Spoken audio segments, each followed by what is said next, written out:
Broadcasting from the Cass Corridor in Detroit, this is The Metro, a slice of news, culture, and conversation.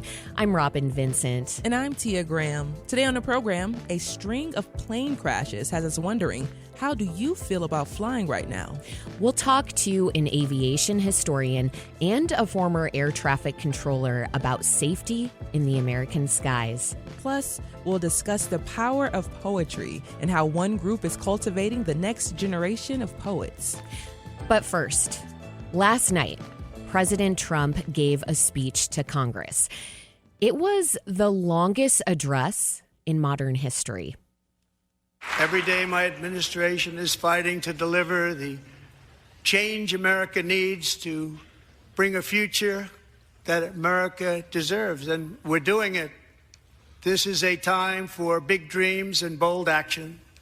Upon taking office, I imposed an immediate freeze on all federal hiring, a freeze on all new federal regulations, and a freeze on all foreign aid. Trump spoke for so long, it's challenging to encapsulate everything he said. But what was notable were the parts of his speech that included his actions thus far, including his funding and hiring freezes and his executive orders. He also signaled the bills he hopes Congress will pass, including money for deportations, tax cuts, a new crime bill, and mandating the death penalty for anyone who murders a cop. The tone was also noteworthy. Trump's speech was very partisan, hyping up the MAGA base and denigrating Democrats and all those who he deems to be part of his opposition. While last night was very much about the Trump administration, Robin, his speech was not the only one the public heard. Freshman Democratic Senator from Michigan, Alyssa Slotkin, gave an address for the Democrats. She criticized Trump for helping wealthy people and raising prices. Look, the president talked a big game on the economy, but it's always important to read the fine print. So, do his plans actually help Americans get ahead? Not even close. President Trump is trying to deliver an unprecedented giveaway to his billionaire friends. He's on the hunt to find trillions of dollars to pass along to the wealthiest in America. And to do that, he's going to make you pay in every part of your life. Grocery and home prices are going up, not down, and he hasn't laid out a credible plan to deal with either of those. Slotkin also invited Andrew Lennox, a veteran who was recently fired from the Ann Arbor Veterans Affairs Office, to join her last night. Before that announcement, we spoke with Andrew to explore the consequences of his firing and what he makes of President Trump's actions thus far. Before we get into what happened with your job at the Department of Veteran Affairs, could we talk about your time in the U.S. Marine Corps? What drew you to become a Marine? Honestly, it was, again, my family's gotten so much from this country, and I feel like it's only right that we should give something back. And, it was after college, I was traveling and teaching in the Middle East and seeing like what was happening there during the Arab Spring. It kind of made me want to stop being an observer and kind of, what's happening in history and then be a participant in it. So I quit my job teaching at a nonprofit, came back to Michigan and enlisted in the Marine Corps as an infantryman. Wow. Andrew, before we continue to move on, can you talk about that, the importance of being in service to those around you, not just, to the country, of course, but being in service to those, especially when you saw the impacts that were happening in other places and spaces. Talk about how that changed you. Yeah, honestly, it gave me a great appreciation for what we have here. Again, there are a lot of things that can be improved in our country and our government and everything, but seeing like the fragility of democracy happening overseas and, for example, the thing that really struck with me, it sounds kind of boring, but was like building codes, right? During the Egyptian Revolution, when there was nobody inspecting buildings, these like unauthorized high-rise apartment buildings just started going up left and right. And one down the street from me collapsed, and like several families were killed in it. And I was like, wow, I never realized how important like these government structures that you need like building codes, inspections. It seems like a pain here if you want to put in a fence in your backyard, but like these are things that we kind of take for granted that keep us safe, and it's unique to the United States.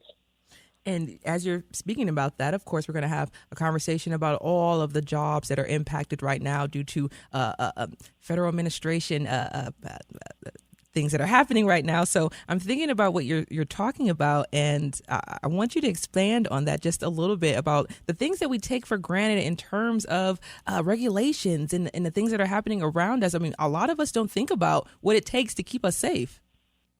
Yeah, it's the people that are keeping us safe, whether it's our water, our air, to make sure that veterans aren't being taken advantage of by like predatory online universities. And again, like our parks, like people that just want to maintain these resources that we have that are, they spend, their entire time in, college up their eyeballs in student loans most of the time to make a job that's not paying a lot because they genuinely care about this country and these people, and everything that we have. And it's things that, like, again, once it's gone, you don't really realize how important it is. And that's like, as of, the building codes. And that's what I saw. And then as I'm seeing and hearing more of these federal employees that are they're being terminated too. I know the word layoff is being used all the time, but this is a straight up termination. People are being fired for performance because if you were laid off, there's proper protections and policies involved in it. But every single person across the board has gotten the same copy and pasted email that says, due to your performance, you've not demonstrated that further employment would be in the interest of the agency. And that's kind of, it's extremely dishonest. And it's, again, a slap in the face to all these federal workers across the board, whatever agency or department. Majority of them, most of them, everybody I've met were either too new to get a performance evaluation or they were a probationary employee because they'd just been promoted. And Andrew, I'm sorry to step in, but could you talk about your personal experience as well? What was it like to see an email or communication saying that, you know what, I don't think that your job is, or your performance or your job is important right now to the government?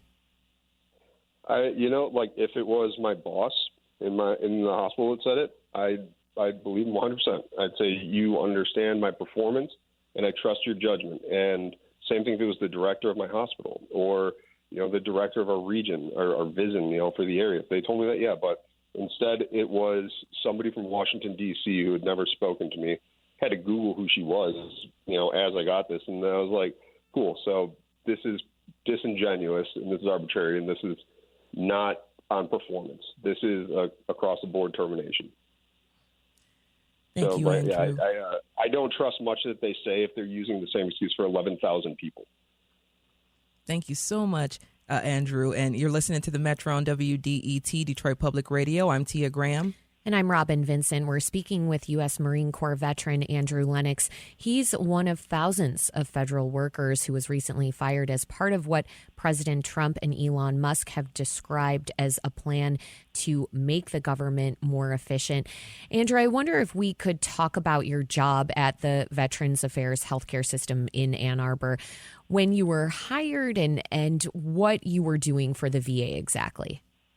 Yeah, so I was officially hired. My first day of work was December 16th. Like, I'm a new guy. There's no getting around that. But it's a 6-month process usually, to get into the federal government, and even longer if you work in a position that requires like a security clearance and an in-depth background check.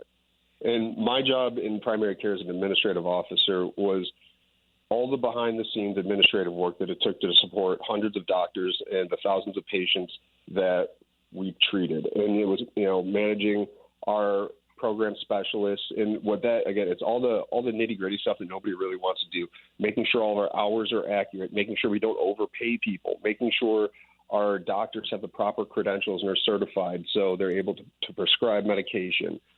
They're within compliance to order, procure, and maintain our equipment and supplies, as from latex gloves to tens of thousands of dollars of imaging equipment.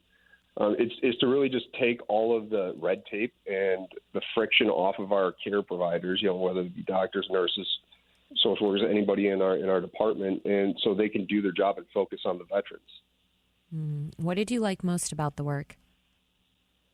I just love being surrounded by veterans. Like it's that's my family. Those are my people. It's not just the veterans, because the people that work at the VA, a lot of them are veterans. The other half have family members that were veterans, and it's a unique group of people that come together for a common mission. It's not a bottom line. We're not beholden to shareholders. we're beholden to those people that, signed a contract to put, their life on the line for our freedoms, our country. And the absolute least we can do is give them the best care possible. And that's what we do at the Ann Arbor VA. So it sounds like working for the Ann Arbor VA allowed you in some shape or form to continue your service to the country. Yeah, exactly. Like I look at, all the veterans and everything they've done before us, the World War II veterans, Korea, Vietnam, the global terror or global war on terror guys that came before I was in, like everything I've gotten, these institutions that gave me so much as far as leadership, mentorship, and the good things that we were able to do overseas. Like I owe it to every single one of those veterans that comes to that hospital. Just say, like, thank you for what you did before. And thank you for, the world and the military and the country that you provided for me today. So the least I can do is, make sure we don't waste as much money as possible to get them the best possible care. And yeah, it's an honor. Like, again, it's my family, though. It's not something you do for thanks. It's something you do because it's the right thing to do. Mm.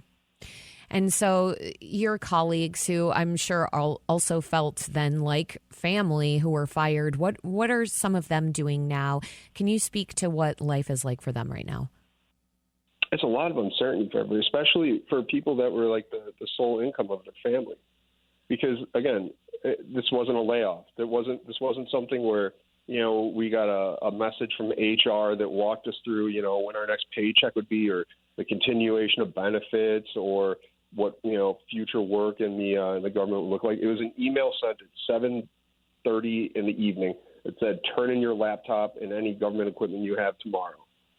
And so now people they're scrambling. They're like, can I get my job back? I don't know. There's an appeals process, but that's going to be flooded with applications. There's legal channels, but like, again, they have time on the other side of this equation. We don't have time. People's bank accounts are draining. We have families to support. We don't have the time or the luxury of time and money that, that people need to fight this legally. And that's a bummer. People are scared and they're terrified. How did you feel when you got that email? You said at 7:30 at night. Yeah. Yeah. What was going through your mind? Initially, I laughed because it's the dark humor of the military. Like, oh, wow. All right. I'm fired. It's really happened. And then, again, as I'm reading, I was like, my performance? Are you really? And, again, check in with colleagues. Yep, I got the same thing. My colleague who had recently been promoted, that worked their way up from a secretarial role all the way to a supervisor, spouse of a disabled veteran. They have families. I was like, you got the same email? And like, yes. I was like, you were just promoted. So the insincerity is what really, and now it's anger. I'm angry because they lied to all of these people who have done nothing but give their heart and soul to this country and these agencies. And they just copy and pasted it. And they're labeling everybody poor performers. And now that's the defense of anybody that's, celebrating these cuts. They're like, hey, I've never heard of a low performer actually saying they're low performers, and then they giggle and walk away. It's like, no, these are highly competent and capable employees that were lumped in one giant group. And because of that, we did not treat them with the dignity that we would somebody we'd be, letting go in a reduction in force. So it adds insult to injury here. You would have preferred at least for some transparent language instead of attacking something that for veterans is very close to their mission and to the work that they've done, and that's integrity and performance, right? Yeah, 100%. You spend 10 years, defending the ideas of America as, truth, justice, fairness. And then I'm literally emailed a lie. Like, it's like, I was like, wow, okay, what was all that for then? If we're just going to we lose all credibility if we aren't acting honestly, especially to our federal employees. Like, our government is held to a higher standard, and that standard has disappeared now. And it's a shame. It's the worst thing because we have an amazing country. It's not perfect, but again, it doesn't have to be perfect to be worth defending. And that's the beautiful thing about it. And what we want to do is maintain the integrity of our country and these institutions, and that's gone out the window right now. Andrew, some people are saying that we need to cut waste, that we need to reduce government spending, and that the VA is a place where that should happen. What do you say to people who believe that we need to shrink government and that they like what the Trump administration has been doing? Yeah, and that's a very fair point and fair opinion on there. Like, it is a government. Like I said, nothing is perfect. There are definitely ways that we can make every agency more efficient. But I would say, again, I don't know which part of the art of the deal it says to fire people across the board without consulting their supervisors or giving them enough time to do a proper transfer of authority to make sure that the agency has all the information of what they were currently working on so somebody can finish it tomorrow. Because it's just, yeah, we can fix it, and we can, but we should probably consult the people on the ground. We should probably consult the supervisors that are running that service. They're like, hey, if I fire this guy tonight, are we going to be good tomorrow? They didn't ask that. And that's what irritates me too, is jumping the chain of command. They didn't ask my supervisor. And like, that's a man that, like, my job is to support him and our agency. And like, the fact that they didn't give him that respect, or anybody, the director of our hospital, like, obviously efficiency is not your priority if you're not including the stakeholders on the ground of what you're trying to do. Did you vote for President Trump in the last election? I'll tell you this. I try to remain as apolitical as possible in this, but I'll tell you I disagree with a lot of John McCain's politics, all right? But I do not respect anybody that would denigrate his service as a prisoner of war. And I think if somebody does, it's a big indication of their character and what they truly value. Before we let you go, and I think you've talked about this a little bit, but I'd like to give you the chance to distill it for our listeners one last time. Why did you decide to speak out about getting fired from the VA healthcare system? This is what I was trained to do. Like, this is what our service members do. We defend people who can't defend themselves.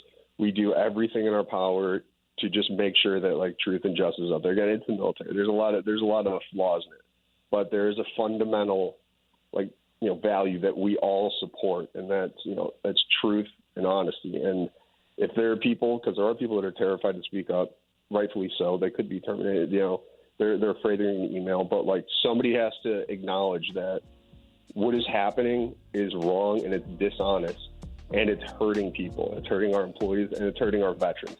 And it's tearing down these institutions that we've worked so hard to build and makes our country great. So, yeah, because I have to. That's why I have to.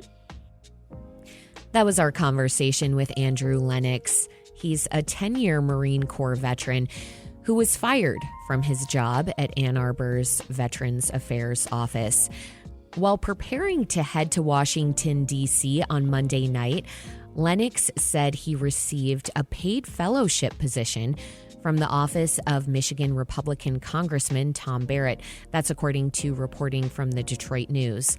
Lennox turned down the offer, saying it was merely a reaction to Democratic Senator Alyssa Slotkin's offer to join her Tuesday night.